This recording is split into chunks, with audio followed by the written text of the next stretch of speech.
Welcome back to my channel happy students. आज के इस वीडियो में हम चोल साम्राज्य के समाज के बारे में जानेंगे। उस समय का समाज कैसा था।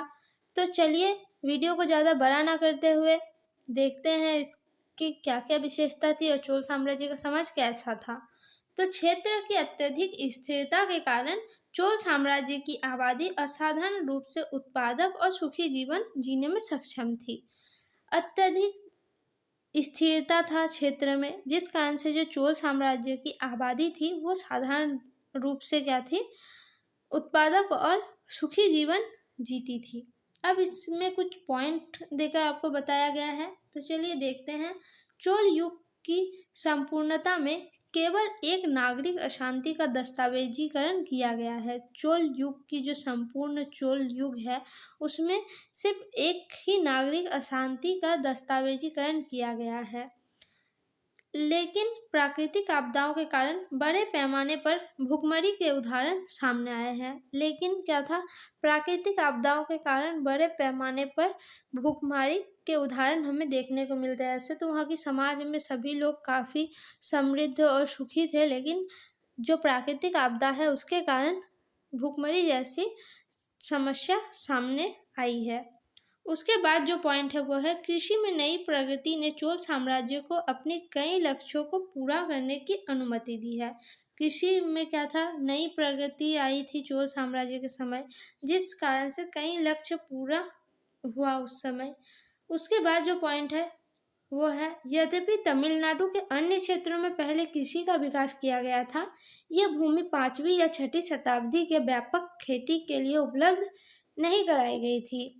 तमिलनाडु के जो अन्य क्षेत्र थे उसमें पहले कृषि का विकास किया गया था। यह भूमि 5वीं या 6वीं शताब्दी तक व्यापक खेती के लिए उपलब्ध नहीं थी, लेकिन बाद में इसमें भी क्या हुआ, कृषि का कार्य होने लगा।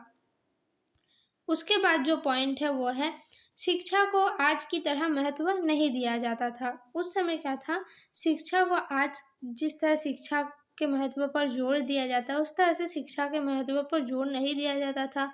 पुत्रों को व्यावसायिक शिक्षा प्रदान करने के लिए वंशानुगत प्रशिक्षण का उपयोग किया जाता था, जिसमें पिता अपनी प्रतिभाओं को आगे बढ़ाते थे। शिक्षा के लिए क्या होता था, पुत्रों को व्यावसायिक जो शिक्षा थी वही प्रदान किया जाता था और इसके लिए वंशानुगत जो प्रशिक्षण होता था वही दिया जाता था। पिता अपनी जितनी भी प्रतिभा है उसको आगे बढ़ाने का काम करने के लिए पुत्र को प्रशिक्षण देते थे। उसके बाद जो पॉइंट है वो है, धार्मिक मठ या गतिका को सरकारी धन दिया जाता था जो शिक्षण संस्थानों के रूप में कार्य करती थी। शिक्षा जो जरूरी होता था, जो प्रशिक्षण समाज में अपने को प्रतिष्ठित करने के लिए, उसके लिए धार्मिक मठों में जाना पड़ता था और धार्मिक मठों को सरकारी धन दिया जाता था। यानी राजा द्वारा धार्मिक मठों को कुछ रकम दी जाती थी, पैसा दिया जाता था, जिससे वहाँ पे शिक्षण कार्य संपूर्ण होता था और ये शिक्षण संस्थानों के रूप में ही मठ कार्य करते थे। तो इस तरह से चोल साम्राज्य के समाज में ये सारी चीज़ें हमें देखने को मिलती है।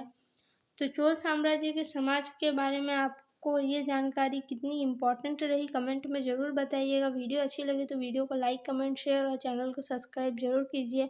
और नेक्स्ट टॉपिक आप किस से रिलेटेड देखना चाहते हैं वो भी आप मुझे कमेंट में बता सकते हैं। धन्यवाद।